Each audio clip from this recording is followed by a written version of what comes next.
Hey everyone, welcome back to the channel. Today we're diving into what might be the most brutal celebrity takedown I've witnessed in years. When Chris Rock steps on stage, nobody's safe, but his recent destruction of Meghan Markle has the entire entertainment industry buzzing, and for good reason. This isn't just another comedian taking a swipe at an easy target. This is one of comedy's greatest truth-tellers exposing what Hollywood insiders have been whispering behind closed doors for years. Now, I know you guys are excited for more but before we delve into further discussion, if you haven't subscribed, come on guys, what are you waiting for? Hit like, subscribe, and ring that notification bell ASAP. So now grab your popcorn, folks, because this is the royal roasting that has Netflix executives sweating and Meghan's PR team working overtime. Let me break down exactly what happened and why this matters way more than your average celebrity joke. Picture this, Chris Rock standing on stage before a sold-out crowd, that iconic voice cutting through the noise as he casually drops the line that's now echoing through every corner of Hollywood. Netflix should call it the talentless show. The audience didn't just laugh, they erupted. And that reaction tells us everything we need to know about how the public really perceives Meghan Markle's creative endeavors. What makes this particularly devastating isn't just the joke itself. It's that Rock articulated what so many in the industry have been thinking but were too afraid to say out loud. When he quipped that Meghan has all the drama of a royal scandal, but none of the talent, he wasn't just going for a cheap laugh. He was delivering a verdict on her entire post-royal career strategy. I've been covering entertainment for years, and let me tell you, when a comedian of Rock's caliber makes you the centerpiece of his set, it's never just about the laughs. Comics like Rock are cultural barometers. They sense the shifting winds of public opinion before most of us do. And they're brave enough to say the uncomfortable truths that polite society dances around. What's especially damaging about Rock's takedown is how it's reframed Meghan's entire Netflix presence. Before his routine went viral, the narrative around her new deal was carefully controlled. It was supposed to be about creative vision, empowerment, and her unique perspective. One 5-minute comedy set later, and suddenly it's about a famous person getting paid for being famous, not for creating compelling content. The timing couldn't be worse for Meghan. Industry insiders have confirmed what many suspected. Her new Netflix contract is worth substantially less than the original 2020 mega deal that made headlines around the world. In Hollywood, money talks, and a reduced contract speaks volumes about how the streaming giant really views her value as a content creator. This is the cold, hard business reality behind the jokes. Netflix isn't renewing the Sussex deal because their content has been setting the platform on fire. Quite the opposite. Harry and Meghan had a massive opening week, sure, but viewership dropped precipitously afterward. Live to Lead barely registered on Netflix's own trending charts, and even Heart of Invictus, which received positive reviews, failed to capture a wide audience. For a streaming platform investing millions, this pattern is a problem. Your past performance is your pitch for future funding in this business. When your content consistently under-delivers, even if it dominates the news cycle for a week, your next contract gets smaller. That's not personal, it's just business. And Rock's routine didn't let viewers forget that pattern. What's particularly brutal about this whole situation is how Rock's jokes echo what entertainment industry insiders have been saying behind closed doors for months. Speaking anonymously to trade publications, several executives have described Meghan's brand as controversy-led rather than content-led.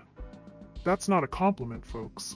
It means her main value to platforms like Netflix isn't her proven ability to produce must-watch programming. It's her ability to generate buzz, regardless of whether audiences actually stick around for the work itself. When someone with Rock's cultural influence puts that subtext into a punchline, it transforms from industry gossip into public perception. And in the entertainment business, perception is reality. The real damage here isn't just a bruised ego, it's a fundamental challenge to the carefully constructed image Meghan has been building since stepping away from royal duties. She's positioned herself as a serious humanitarian, storyteller, and creative force. Rock's joke reframes her as someone famous primarily for being famous, not for any particular talent or vision. In the modern media ecosystem, that kind of reputational hit is currency lost. What makes this situation so difficult for Meghan to combat is the way comedy clips travel in today's digital landscape. A single rock punchline will be replayed thousands of times, embedded in reaction videos, turned into memes, and remembered long after official press releases and carefully crafted interviews are forgotten. Once you become the punchline, it's almost impossible to reclaim the narrative. The internet didn't just laugh at Rock's jokes, it amplified them exponentially. Within hours, clips of his Meghan bit flooded TikTok, Twitter, X, Instagram, and YouTube. The comments were telling. He said what we were all thinking. Finally, someone in Hollywood calling her out. This is why Chris Rock is a legend. No one's off limits. Even users who claimed not to care about royal drama weighed in, saying the joke rang true about celebrity culture in general. For someone who has worked so carefully to shape her public image, becoming the subject of a viral comedy roast is a branding nightmare. Every high-profile jab, especially from someone with rock status, chips away at the polished, purposeful brand she's built. The real danger is that this shift in perception is happening at the industry level too. When executives, producers, and investors start seeing you as controversy content instead of quality content, the types of opportunities you get change dramatically, and usually not for the better. It's a classification that's notoriously difficult to escape once it takes hold. Let's be real for a minute. In entertainment, being mocked by a major comedian can actually be a career-enhancing moment if you're seen as a respected player taking it in stride. Think about how Barack Obama handled correspondents' dinner jokes, or how Ryan Reynolds leans into Hugh Jackman's playful ribbing. But when the joke hits at the core of your perceived weaknesses, it doesn't come across as playful banter, it reinforces those weaknesses. And that's the real sting. Rock's roast didn't feel like a random swipe. It felt like a verdict, a cultural assessment that Meghan is more spectacle than substance. For someone who just signed a new Netflix deal, having the most memorable conversation about it, be a comedian calling it the talentless show, is a PR disaster you simply can't put back in the box. The timing couldn't be worse for the Sussexes. This latest Netflix deal was supposed to signal stability, creative credibility, and long-term vision for their content company Archewell Productions. Instead, thanks to Rock's fearless comedy and the public's appetite for an unfiltered take, it's now shorthand for everything her critics have been saying for years. Behind the scenes, entertainment insiders are blunt about what's really happening. Netflix isn't betting on Meghan's ability to deliver award-winning content anymore. They're betting on her ability to draw attention. It's a calculated, numbers-driven decision.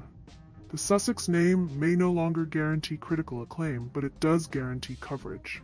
Whether the press is praising or criticizing, the clicks still come. This is the same business logic reality TV thrives on. Controversy keeps people watching, even if they're hate watching. For Meghan, that means her role has shifted from creative visionary to lightning rod in Netflix's eyes. It's a profound repositioning that will affect every aspect of her Hollywood future. What's particularly fascinating about this whole situation is how it reveals the gap between carefully managed PR and authentic public sentiment. Meghan's team can issue press releases, arrange glossy magazine features, and secure friendly interviews, but they can't control how Chris Rock feels or how an audience reacts to his jokes. That kind of genuine response cuts through the carefully constructed narrative like nothing else. The question now is how Meghan responds to this cultural moment. Will she ignore it and hope it fades away? Will she try to lean into the criticism with self-deprecating humor? Or will she double down on serious creative projects to try to prove Rock wrong? Whatever strategy she chooses, she's facing an uphill battle. Because here's the brutal truth about entertainment in 2025. In the cultural record, the headline that will stick isn't about contract details or future projects. It's simple, sharp, and devastatingly repeatable. The talentless show. That's the kind of punchline that follows you, especially when it comes from someone with the cultural weight of Chris Rock. This whole situation also exposes the high-wire act the Sussexes have been attempting since leaving royal life. They wanted independence from the institution but still trade heavily on their royal connections. They decry media intrusion while actively courting publicity. They position themselves as serious content creators while primarily generating interest through personal revelations and controversy. These contradictions were sustainable as long as everyone played along with the narrative, but Rock's comedy cut right through the careful balancing act. For Netflix, this puts them in an awkward position too. They've invested millions in the Sussex brand, but if the public narrative becomes, even Netflix knows they're not worth what they once were, it diminishes the perceived value of the content before it's even released. This is why you're seeing Netflix executives publicly defending the deal, even as industry insiders confirm it's worth less than the original agreement. The broader implications for celebrity culture are fascinating as well. In an era where fame often seems disconnected from particular talents or achievements, Rock's joke touches a nerve precisely because it highlights this uncomfortable truth. When he mocks Meghan as having drama without talent, he's not just talking about her. He's commenting on an entire ecosystem of celebrity that many viewers have grown increasingly skeptical of. So where does Meghan go from here? She can issue press releases. She can put out polished interviews. She can talk about her creative goals all she wants. But in the court of public opinion, she's now fighting an uphill battle against a punchline that perfectly encapsulates her critics' main argument, that she's more famous for being famous than for any particular talent or achievement. What do you think? Is Chris Rock being unfairly harsh? Or is he just saying what everyone's been thinking? Is Meghan's Netflix deal a smart career move or a desperate play to stay relevant? And most importantly, do you believe the Meghan Markle we see now is the real Meghan, or a carefully constructed image that's starting to crack under the weight of public scrutiny?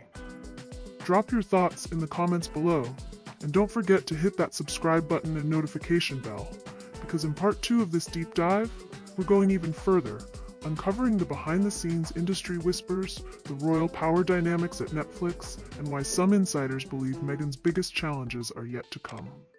Trust me, if you thought this was intense, you haven't seen anything yet. This is your friendly neighborhood critic signing off. Until next time, ta-ta, and bye for now.